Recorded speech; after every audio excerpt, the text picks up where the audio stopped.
Hi, and welcome to the last video in our series of presentations about using Rhapsody for systems and software development. My name is Jeff Cohen with 321 Gang. Today's video highlights some of the best practices for modeling. All of the examples I'm showing in this series have been in Rhapsody, but all of the techniques here will really work no matter which tool you're using. The techniques themselves are tool independent, and they're both for systems and software independent. Now, some of those are specific, and I'll call those out when I get to them. As I said, this is the last video in this series, but I did want you to take a look. If you haven't seen the others, this one does stand on its own. It's fine separately, but you may want to take a look at some of the others, and please feel free to go back to the same link you found these, and they should be there. So these are the best practices that we're going to talk about today. We're going to start by talking about following an iterative development approach and why that saves you a lot of time and effort and other reasons that this has become the standard way that people develop today. We're going to talk about communicating with both the upstream and downstream players, basically how to do your model handoff. We're going to talk about organizing your work, testing and validating, and why it's important that you do it often. We're going to talk about using interfaces. And finally, we're going to talk about ways to make the model your own and ways to make the modeling environment your own. Let's start with the iterative development approach. The basic concept here is really simple. I don't care what the overall project development approach is. You can be purely waterfall. That's okay. But as a small team, you need to be looking at doing things quickly and doing things often. And the reason you're doing that is because when you make mistakes, and you will, you want to find them out quickly. You want to not have these errors propagate for months before you find them. Because think about it. If you're doing a systems engineering model, all of those errors affect everybody downstream, the subsystems, the hardware and software and firmware, and the test guys. If it's just software, well, it affects all of your tests, your deliveries, your releases. You don't want to have that if you can avoid it. Generally, what we recommend is short sprints, 2 to 4 weeks at most, so that you're going through the cycle where you're doing a little bit of design, you're doing a little structural design, you're going through the operations in software or the functional analysis in systems. You're going to do a little bit of behavioral analysis to figure out what is going to happen. Do some validation testing or some verification testing, unit testing. You're going to integrate everything together and then move on. As an individual performer, the work that I'm doing when I'm sitting down, if I'm working my system stuff, I expect to do a short little iteration at least once a day. Generally, every couple of hours, I'm going to go through and make sure that everything's working, that I haven't broken something. If I'm a systems guy or a software guy, I'm doing it really frequently. Basically, anytime I'm changing a method or an operation or an interaction, I'm going to use these quick cycles to make sure that I haven't broken anything, to make sure that everything is working well. That last arrow is really kind of important too. We want to try to develop to a uniform level all the way across the board. There's a reason for this.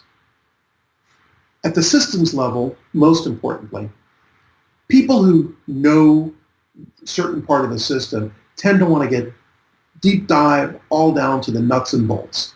And that's great. But then you tend to overspecify and you don't tend to put enough time to the things that are more difficult. Things you don't know as well, by definition, are more difficult. And there may be interactions there in those other areas that affect how you're going to build something. So if you keep everything at the same level, approximately, any cross-pollination that will occur early. And if something's not going to work from that pollination, you'll know that early too, and you can fix it and move on. Let's talk now about the upstream and downstream models. I'm frequently asked, okay, we know how to model, but I don't know what to do to hand this off to somebody else. How do we interact with the other groups? Frequently, it's from systems engineers to software engineers, or systems engineers to hardware engineers. How do I give them what I'm supposed to give them? And again, the goal is to give people what is easiest to do their job. So you're going to give them the model, and you're going to give it to them frequently on those iteration boundaries. But the best thing to do is to ask them what it is they need to do their job. Generally, what I've found is it falls down to four basic things. People need to understand what the system does. They need to understand what the parts are and what those parts do. They need to understand what the interfaces are and how they're going to be used. If you give them those things, they can start doing everything else that they need to do. But most importantly, talk with the downstream users. And when you first start talking to them, they're going to have feelings based on your current process. So you're going to have to dig a little deeper. Let's begin with coming from systems engineering, what that transition is going to look like. What we want to give them is what we've been producing all along, that system model. Now, I've interviewed a lot of both subsystems people and software folks, and I found that there was a couple of things that really surprised me. The first is they wanted the requirements, the text-based requirements. And this includes not just the original things that came out of a statement of work or some functional design or functional description. They also wanted everything that you've derived and everything that you've used to refine the requirements. When I asked, well, why do you need that? That's what the systems engineers are doing. The answer was really simple. They wanted it so they could add it to their traces as a kind of a goodness check, a quality check, if you will, to make sure that what they built meets the requirements, that somehow something didn't get lost in the translation or they misunderstood something. So now I always tell them, all right, fine, we'll include those. Same things on the use cases. When we take requirements, we're going to bundle them together so that we can talk about the features and functions of the system. Well, the downstream users are going to use those same terms for those features and functions. And they're also going to need the refinements, the activity diagrams, state charts, or whatever you use to build them. They really don't care much about the functional analysis, but they do care a lot about the design synthesis pieces, the blocks and parts that you're defining that make up the system. They also need to know the behavior of those blocks and parts. These are your activity diagrams or your state charts. Some folks like to use sequence diagrams. The reason I like an activity diagram is, of course, I can show multiple sequences in the same flow. I found my test guys really like to use the sequence diagrams, even if it's a whole collection, 5, 7, 10, whatever, because these become their tests. Everybody also needs to know the interfaces. So they need the ports and the interface blocks that define those ports. Let's talk a bit about different ways to organize your work. When we organize the model, we're going to use very similar views in both the systems engineering and the software engineering. Now, realize these are overly simplified models with only one use case built out. I'm using them to illustrate the point more than anything else. Now, in both cases, I'm creating packages based on the process area or the process step. In systems engineering, it's the requirements, the functional analysis, and the design synthesis. On the software side, it's going to be the analysis and the design. Let's look at the systems engineering one first. So I have the individual use cases, and I put them under a package for requirements. If I have a lot of requirements, I may break these out into a package specifically just for the requirements and another one for the use cases. But I have, let's say, the monitor pool pump back pressure use case. And under functional analysis, I'm going to create a package that represents that. And same thing under design synthesis. Under functional analysis, I'm going to create a block and put the activity diagram under that block. There's a reason for doing this. it makes things easier when I'm trying to validate that what I have in my functional analysis is what I want, because it lets me do my visual execution for my validation. Under design synthesis, you'll notice I've got two different blocks that represent the pool pressure monitor. The first one here with DS, this is the one that I'm copying from the functional analysis. It's going to have that same activity diagram, except it'll have the swim lanes that represent the parts of the system and the actions drawn underneath those swim lanes to represent the allocation of those actions. This executable one with the EX, I create that one to actually have those parts that we indicated above. Those parts are shown as parts of that executable block. I can then execute the individual pieces or the whole thing so that I can validate that my final specification is what I want to have. Now remember, it's this design synthesis package that I'm going to hand off to either my subsystems engineers or my software engineers. Let's look at the software engineering side. It's a little bit different, but it follows the same basic function or same basic pattern. I'm going to have my use cases, which I don't show here.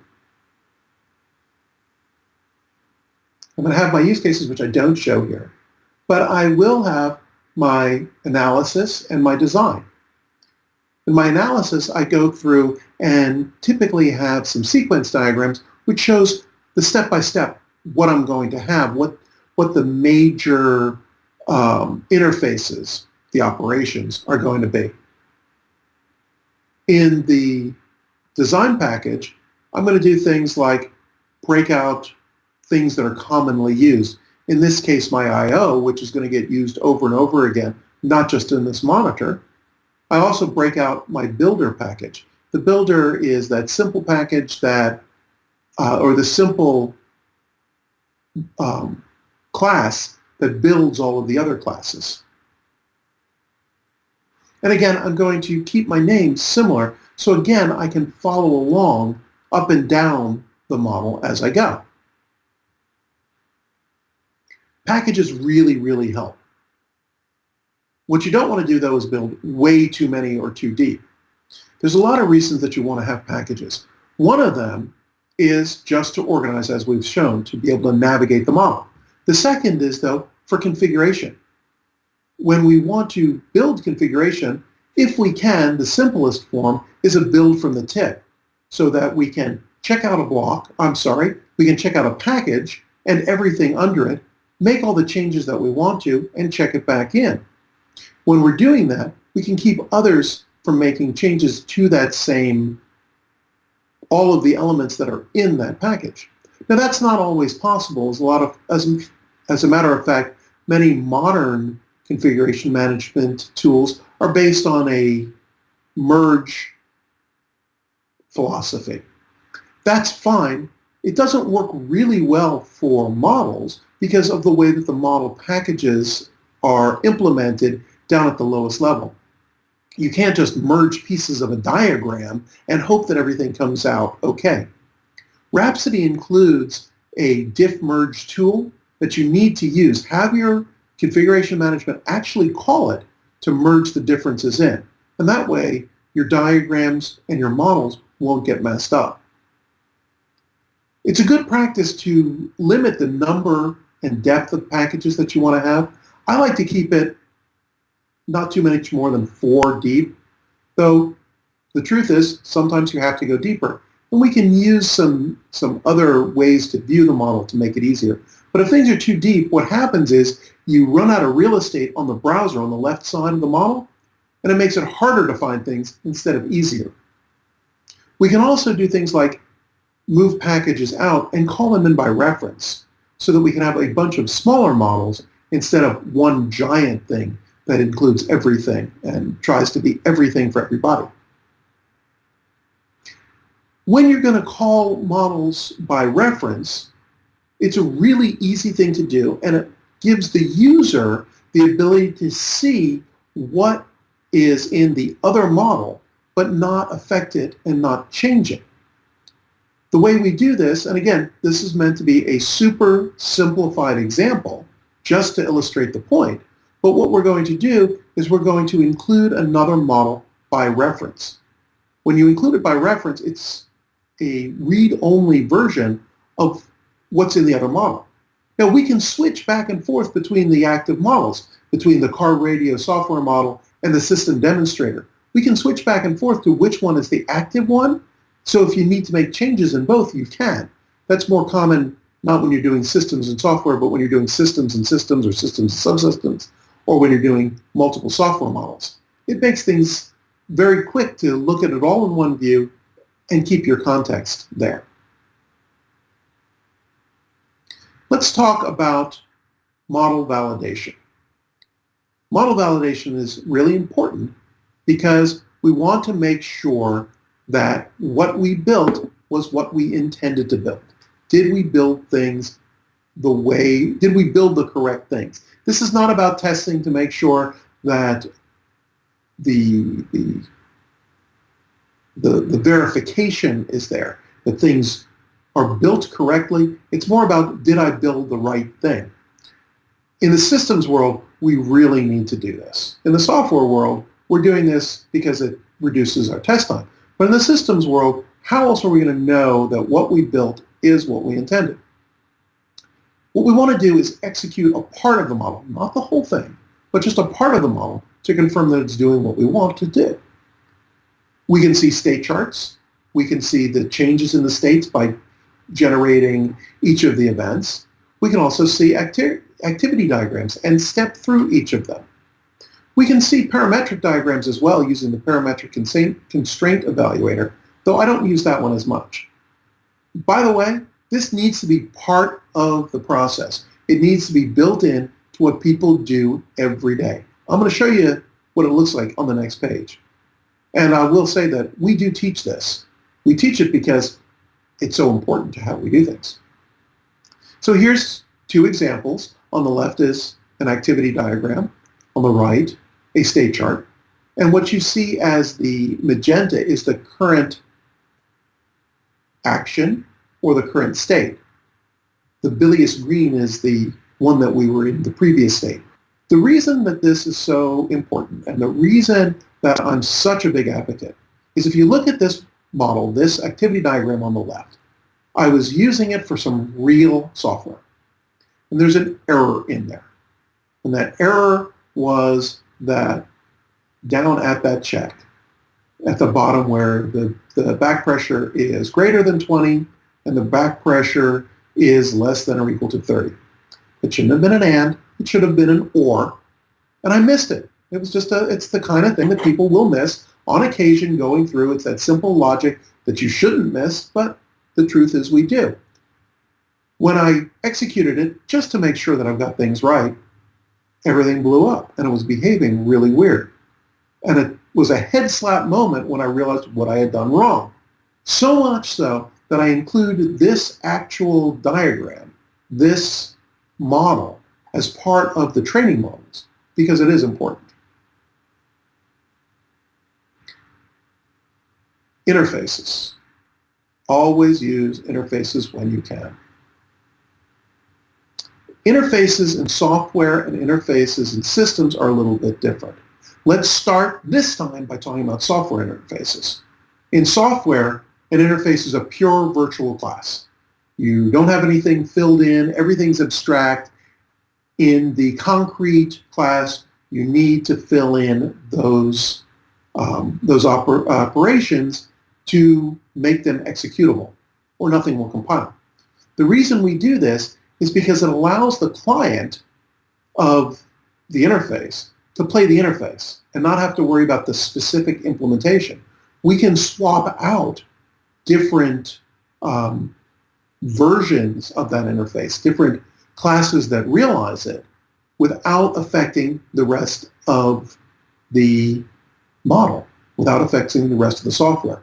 It's a very good way to do things, and it makes things much, much easier going downstream for maintenance and for the life of the program. Systems engineering defines interfaces just a little bit differently. Here we're talking about the contracts between different parts, different subsystems, different systems even. And those interfaces there have two different parts. You've got the logical interface and the physical interface. Logical might be as simple as, for an aircraft system, weight on wheels. The physical is it's bit 3 of word 5 of a certain 1553 bus message, and oh, by the way, it's inverse logic. So there's two different levels. They're both important. They both need to be done. We try to use interface blocks and ports because those become our contracts. Now, I recommend using proxy ports for a couple of reasons. First of all, and foremost, a proxy port lets you bring that interface through not just from the outside block, but to its sub-blocks, its parts, to see how things are affected and to make sure that you're going to complete that interface and that everything is dealt with. The second is, within Rhapsody, proxy ports are executable so that I can see that things are working the way that I want, and I can validate my model. Now, the reason that we're using interfaces is because it abstracts the call from the implementation. What it does is it lets me do a little bit of isolation.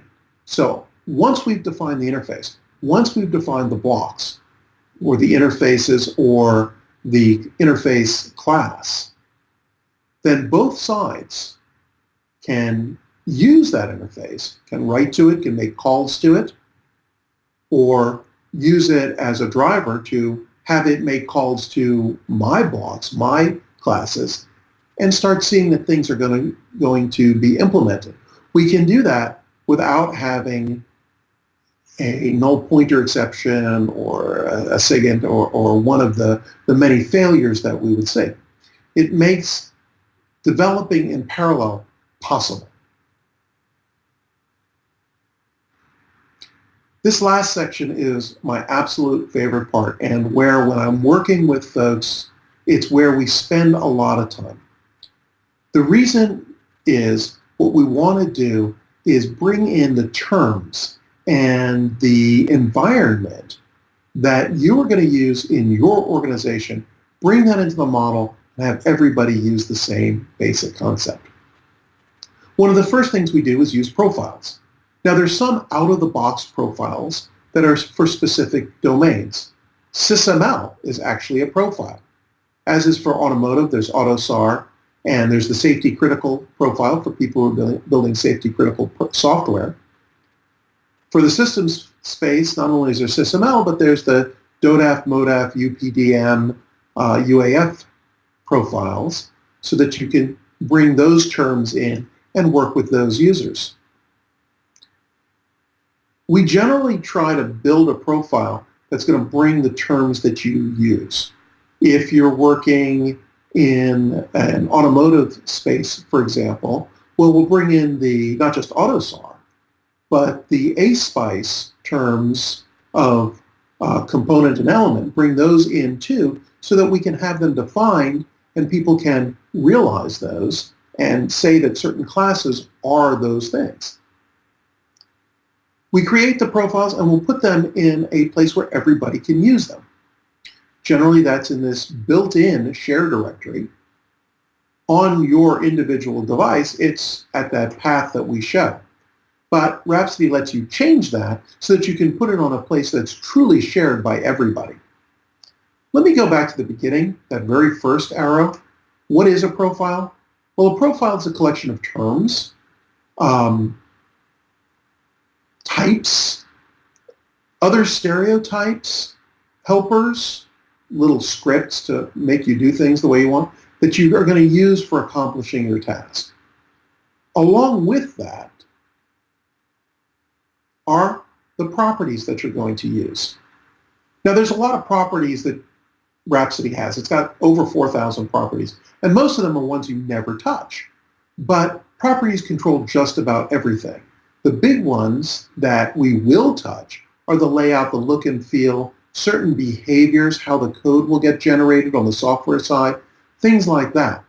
We want to put them in a common set that's going to be at that share location so that everybody on the program will be using it the same way and will have models that look similar.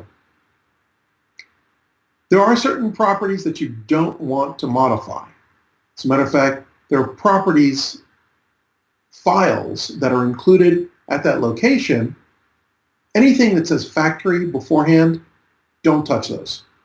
You can make a copy of them and look at it, but don't touch those original ones because those are your factory defaults, the factory reset. You don't want to make the changes there. You want to make changes lower on where it'll override. And we can talk about those if you want. Send me an email or give me a call and I can show you how to do those. The last part that I want to talk about making the model your own is model reuse. Now, you saw in my example before where I had the I/O that was pulled out. I use the same I/O on a lot of different projects because let's face it, you either have discrete inputs and outputs, analog inputs and outputs, and maybe a few things that are different, but you always have those same ones that you use over and over again. Why should I have to reinvent the wheel each time? What do? I put those into a special project that is just the I/O, and I'll include that by reference or by unit, literally copying it, into my project and use it there. We also do some things like set up a set of modeling standards or modeling guidelines. These are similar to coding standards. You want everybody on the team to code things similarly, put attributes in certain orders and things like that. Well, we do the same thing with our models to make them look good, look the same so that people can easily transition from one model to the next. These are the kinds of things that we want to do over and over again, and the kind of things that it's worth a few hours of consulting time to discuss based on what we've seen to get the best use out of it. Speaking of consulting, that's one of the next steps.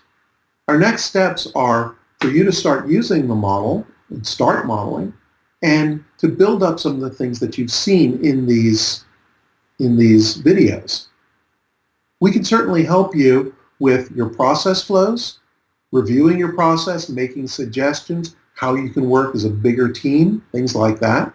We can review individual models to look for common mistakes that people make or things that won't work well. For those of you that are brand new, fresh to modeling, we've got training courses. We've got training courses in systems engineering and software engineering, and these are real hands-on, doing real projects that get your feet wet right away so that you can find them very, very useful.